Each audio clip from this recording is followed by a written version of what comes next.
बहुत शुक्रिया सभी साथियों को। जय भीम, जय भारत, जय संविधान।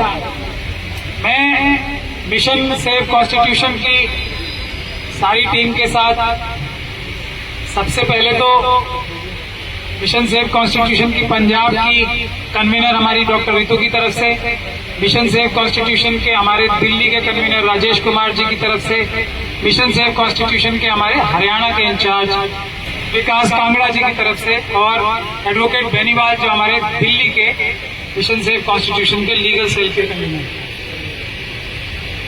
आपका सबसे पहले बामन मेश्राम साहब का बहुत बहुत दिल की गहराइयों से धन्यवाद करना चाहता हूं। बामन मेश्राम साहब के बारे में मैं ये कहना चाहता हूं कि मैं बाबा साहब डॉक्टर भीमराव अंबेडकर को जानता, इज्जत तो बहुत करता था मैं उनकी, लेकिन बाबा साहब डॉक्टर भीमराव अंबेडकर, ये मैं इनके पीछे भी बोलता हूं और मुंह पे भी बोलना मेरे लिए जरूरी है।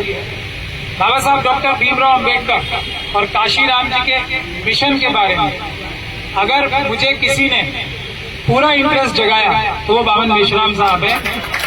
2012 से जब मैं जो बेगुनाह मुसलमानों को कांग्रेस की सरकार में, जिसमें मैं खुद था बहुत लंबे टाइम तक, उसने तंग करना शुरू किया और एक वक्फ की जमीन है यहाँ 50,000 करोड़ की दिल्ली में, उसको अहमद पटेल साहब ने कब्जा करने की कोशिश की। तब से मैं बामन मेश्राम साहब को जानता हूं। तो बाबा साहब डॉक्टर भीमराव अंबेडकर को डिटेल में पढ़कर अंबेडकरवादी बनने का मैं सबसे बड़ा श्रेय मेश्राम साहब को, इसलिए इनके लिए खास धन्यवाद भी। मिशन से अभी मेश्राम साहब ने और मंत्री जी ने, गौतम साहब ने आपको दो महत्वपूर्ण बातें बताई। उसके लिए मिशन सेव कॉन्स्टिट्यूशन क्यों, जो एक मिशन है और हम क्या काम कर रहे हैं, उसके बारे में दो शब्द बोलूंगा और उसके बाद मैं अपनी बात समाप्त करूंगा। मेश्राम जी को जाना भी, दो महत्वपूर्ण बातें बताई गई हैं। पहली महत्वपूर्ण बात यह कि कम्युनल या कम्युनल अवार्ड या सेपरेट इलेक्टोरेट असली डेमोक्रेसी होती, तब किसी और चीज की जरूरत नहीं होती। वो प्लान ए था बाबा साहब का, जो मंजूर भी हो गया था, लेकिन गांधी जी की वजह से जो हुआ वो आपके सामने। अब हमारे सामने प्लान ए तो नहीं है, प्लान बी है। अब प्लान बी में मेश्राम साहब ने और गौतम साहब ने ये बताया कि ये नॉमिनेटेड मेंबर है और इन नॉमिनेटेड मेंबर्स में से भी अगर कोई अपना जमीर दिखाने की कोशिश करता है, जैसे गौतम साहब ने दिखाई, तो उनको मंत्री पद से हटा दिया जाए। यही वो डंडा और तलवार है कि आप हो नॉमिनेटेड तो आपको वो बोलना पड़ेगा, वो करना पड़ेगा जो हम चाहेंगे। इस गुत्थी से कैसे निपटा जाए।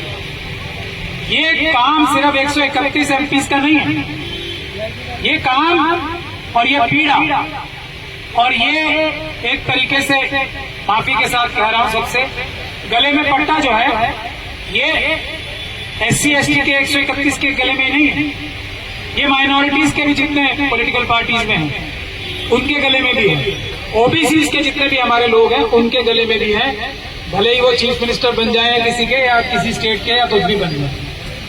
मोदी जी को मैं OBC समाज से नहीं मानता, क्योंकि उन्होंने तो जबरदस्ती खुद ही अपने आप को OBC बनाया है। और जैसे योगी जी ने अपने आप को सारे मुकदमों से बरी करा लिया, मोदी जी ने अपने आप को OBC बना लिया। ऐसे इसी की एक दूसरा एंगल भी है। बहुत सारे हजारों लाखों लोगों ने फर्जी सर्टिफिकेट बनवाए शेड्यूल कास्ट शेड्यूल ट्राइब के OBC के, ताकि वो हमारा हक और अधिकार छीन सके। तो मिशन सेव कॉन्स्टिट्यूशन वो रास्ता हम लोगों ने सोचा है या कोशिश कर रहे हैं उसकी हम, कि हमारे जो इलेक्टेड नहीं नॉमिनेटेड ही, हालांकि दिखने में इलेक्टेड नजर आते हैं, ये जो हमारे नुमाइंदे अगर ये कुछ नहीं करते तो इनको हम घेराव करते हैं। और दूसरे, क्योंकि ये सब हमारे नौकर हैं, और जो सरकारी अधिकारी हैं जो हमारे नौकर हैं, अगर सरकारें जो हमारी नौकर है, प्राइम मिनिस्टर, चीफ मिनिस्टर, मंत्री हमारी बात नहीं सुन रहे, तो अधिकारियों को अपने नंबर्स के बल पे जो 90% है, हम उनके घर के बाहर प्रदर्शन करके, उनके ऑफिसेज के बाहर प्रदर्शन करके अपने वो सारे हक अधिकार ले सकें जो कि ये नॉमिनेटेड लोग हमें नहीं दिलवा पा रहे। लेकिन अल्टीमेट सोल्यूशन तो राजेंद्र पाल गौतम जी भी बताते हैं, विश्राम जी भी बताते हैं, हमारे सभी बहुजन नेता बताते हैं, सत्ता में जब तक बहुजन नहीं आएंगे असली न्याय नहीं मिलेगा। लेकिन जब तक हम सत्ता में आते नहीं और उसकी तैयारी करने के लिए, सत्ता में आने के लिए हम सभी संगठन काम कर रहे हैं। मिशन सेव कॉन्स्टिट्यूशन सड़कों पे उतर के पीसफुल प्रोटेस्ट के जरिए इस काम को करना चाहता है। हर एक उस अधिकारी जो हमारा नौकर है भारत की जनता का, उसको मजबूर करने के लिए मिशन सेव कॉन्स्टिट्यूशन है कि तुम्हारी कलम अगर चलेगी तो बाबा साहब के संविधान और कानून के हिसाब से चलेगी, अगर नहीं चलाओगे तो हम तुम्हारे खिलाफ न सिर्फ कानूनी कलम से कार्रवाई करके तुम्हें जेल भेजेंगे बल्कि तुम्हारा जीना दुश्वार कर देंगे अपने पीसफुल प्रोटेस्ट पर। बस इन्हीं शब्दों के साथ मैं आपको बहुत बहुत धन्यवाद देता हूं। ये 5 तारीख को हम लोग, बहुत सारे लोग ये कह रहे हैं कि ये नंबर्स कम है, ये है वो है। नंबर्स वैसे कुछ कम नहीं है। अगर 33 दिन तक प्रोटेस्ट चल रहा है तो मैं कैमरामैन से कहूंगा कि देखें इतने लोग 33 दिन तक लगातार अगर आ रहे हैं तो ये इस बात का सबूत है कि ये आंदोलन जो हमारी मिशन सेव कॉन्स्टिट्यूशन की पंजाब की जो कन्वीनर है वो एक डॉक्टर रितु है यहाँ पर दिल्ली यूनिवर्सिटी की, उनके लिए जो जिन्होंने शुरू किया हमारी मिशन सेव कॉन्स्टिट्यूशन की पंजाब की कन्वीनर ने डॉक्टर रितु के लिए जो आंदोलन शुरू किया है, जिस आंदोलन में हर एक पीड़ित इन्वाइटेड है, हर एक पीड़ित शोषित यहाँ आए, हम हेल्प डेस्क भी खोलने वाले हैं।